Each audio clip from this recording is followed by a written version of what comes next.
Pemirsa, terima kasih Anda masih bersama kami dalam Jurnal Pagi. Presiden Joko Widodo menginstruksikan pembentukan tim khusus untuk menghadapi kelompok dan gerakan intoleran. Tim khusus itu akan menangani penyebaran ideologi kekerasan, radikal, fundamentalis, dan virus-virus intoleran. Instruksi pembentukan tim khusus itu disampaikan Presiden saat mengundang Komisioner Komnas HAM dan pegiat HAM ke Istana Merdeka. Menurut Ketua Komnas HAM, Imdadun Rahmat, akan ada upaya sistematis untuk membendung ideologi kekerasan, radikal, dan fundamentalis. Upaya itu sudah didiskusikan dengan Presiden yang berujung pada pembentukan tim khusus. Sementara juru bicara kepresidenan Johan Budi menyatakan tim khusus itu tidak hanya berupaya menangkal gerakan intoleran, tetapi sekaligus memperkuat nilai nasionalisme dan kebangsaan di masyarakat. Presiden berharap para tokoh HAM ikut aktif mengembalikan pemahaman terhadap Pancasila, NKRI, dan kebinekaan Indonesia.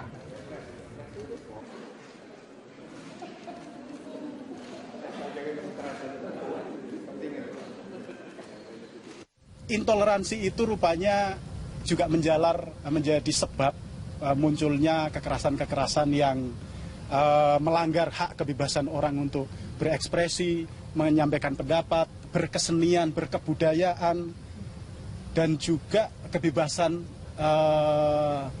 akademis. Ya, kelompok-kelompok intoleran saat ini sudah berani memasuki kampus. Ini memprihatinkan kita semua. Juga intoleransi ini juga menyebabkan secara umum kebebasan beragama dan berkeyakinan di Indonesia mengalami penurunan. Tadi Presiden state sebagai unit khusus yang anggotanya tidak lagi pemerintah, tapi tokoh-tokoh dari luar pemerintah. Ini tim ini, unit ini sedang, tadi Pak Laoli juga sampaikan, sedang dibicarakan. Pemirsa, pemerintah akan segera mengajukan revisi undang-undang terkait organisasi masyarakat yang bertentangan dengan Pancasila. Revisi undang-undang itu akan memperketat pendirian ormas dan mempertegas sanksi bagi yang melakukan pelanggaran. Menteri Hukum dan HAM Yasona Lauli mengatakan saat ini diduga banyak ormas yang menjalankan kegiatan anti-Pancasila dan bertentangan dengan Kesatuan Negara Republik Indonesia. Nantinya pemerintah akan merevisi mengenai sanksi pembatalan atau pembubaran ormas yang anti-Pancasila. Pembatalan tidak akan menggunakan undang-undang lama dan revisi undang-undang akan memperberat hukuman bagi yang melanggar sanksi, salah satunya pembubaran ormas.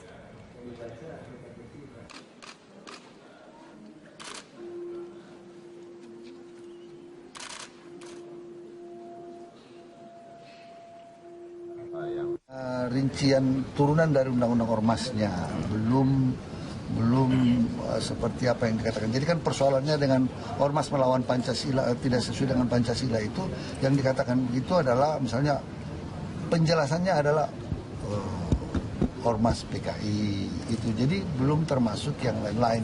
Makanya ada waktu kita bahas, makanya ada pikiran ya kita revisi, ya itu kita revisi. Itu ngatur juga yang ormas-ormas yang anti Pancasila. Wali Kota Bandung Ridwan Kamil mengaku sudah berusaha agar acara kebaktian kebangunan rohani KKR yang digelar di Gedung Sabuga tetap dilanjutkan meskipun ada interupsi massa pada Selasa malam kemarin. Ya, namun ketika kebaktian Natal itu akhirnya harus berakhir lebih dini, Ridwan akhirnya meminta maaf.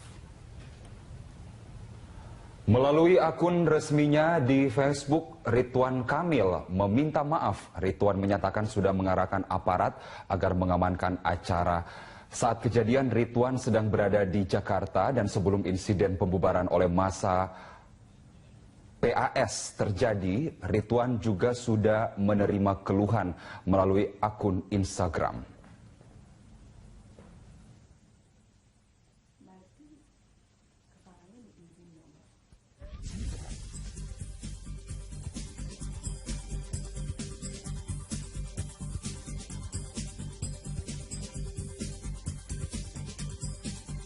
Acara kebaktian kebangunan rohani atau KKR di Bandung, Jawa Barat dihentikan masa. Kita akan langsung menuju ke Bandung. Sudah ada reporter Tezar Aditya dan Rio Cornelianto. Ya, Tezar, apa yang terjadi dalam acara kebaktian ataupun KKR di Sabuga kemarin? Ya, Vita Megantara, saat ini posisi saya sedang ada di Mapolda Jawa Barat untuk mengkonfirmasi sebenarnya apa yang terjadi pada saat acara KKR atau Kebaktian Kebangunan Rohani kemarin yang diadakan di Sabuga, di tepatnya Bandung, yang sempat mendapat interupsi dari ormas yang melakukan protes di sekitar acara tersebut. Dan Vita Megantara, memang kemudian dari protes tersebut berujung pada berakhirnya acara lebih awal. Acara sendiri sebenarnya dibagi menjadi 2 sesi. Yang pertama adalah pada siang hari.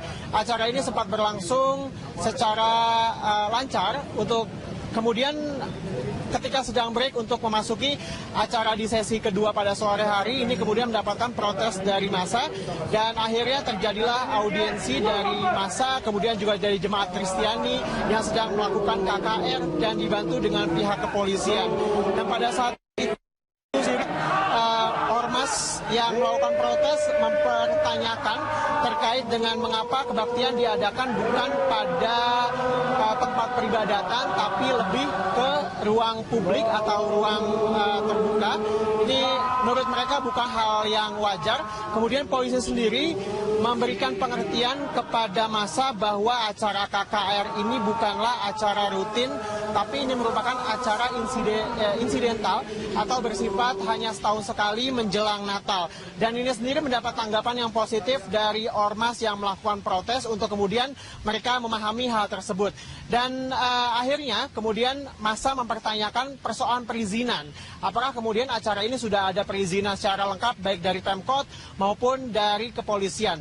Dan memang dari pihak kepolisian sendiri sudah mengkonfirmasi bahwa acara KKR yang diadakan di Sabuga Bandung ini sudah mendapat perizinan.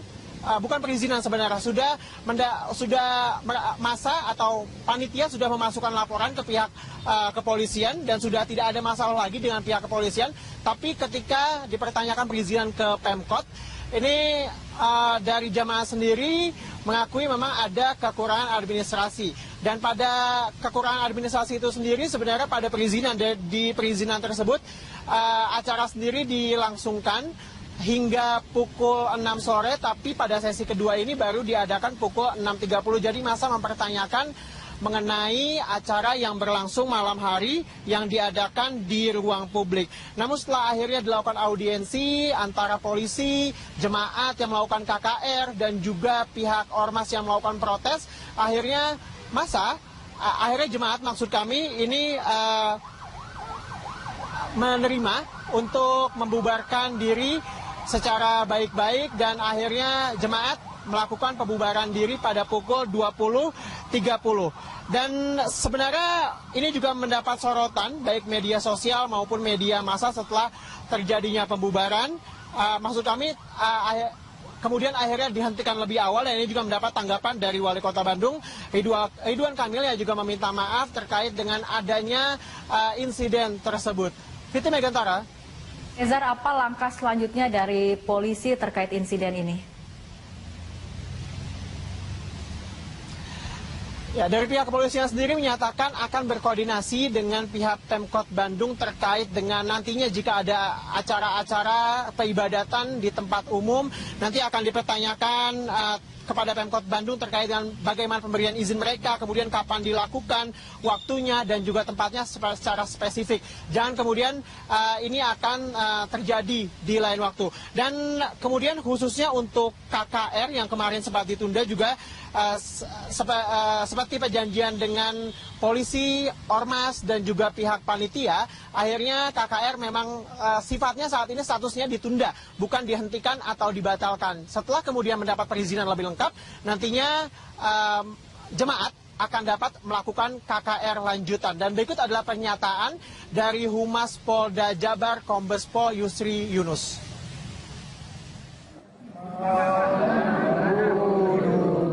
Kegiatan ini bukan kegiatan agama yang rutin yang memang harus ini kegiatan tertentu saja yang dilakukan setahun sekali oleh pihak kepanitiaan. Ini yang kita jelaskan juga kepada pihak ormas, dan mereka mengerti setelah kita jelaskan. Sehingga setelah sama-sama mengerti dari pihak masalah waktu sama masalah kegiatan ini, dan kembali semua kondisi nggak ada masalah setelah kita jelaskan kepada pihak ormas tersebut. Karena ini bukan kegiatan yang memang rutin setiap minggu dilakukan. Ini adalah kegiatan yang dalam rangka menghadapi hari Natal. kegiatan-kegiatan seperti biasa, ya, yang dilakukan setahun sekali.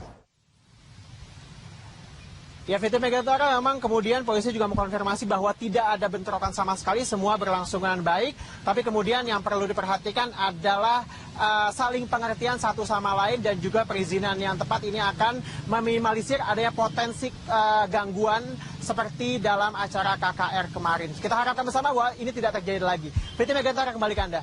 Baik, terima kasih Tezar. Pemirsa, demikian laporan langsung Tezar Aditya dan juru kamera Rio Cornelianto melaporkan langsung dari Bandung, Jawa Barat. Ya, pemirsa, untuk mengetahui informasi terkini sekitar kabar pembubaran paksa kegiatan keagamaan di Bandung, Jawa Barat, kita segera menuju ke Bandung dan sudah ada reporter Berita 1 Tezar Aditya dan juru kamera Rio Cornelianto di sana. Ya, Tezar, sejauh ini bagaimana perkembangan terkini dari kabar adanya pembubaran paksa tersebut? Apakah tidak ada aparat yang menjaga kegiatan tersebut? Bisa dijelaskan kondisi saat ini?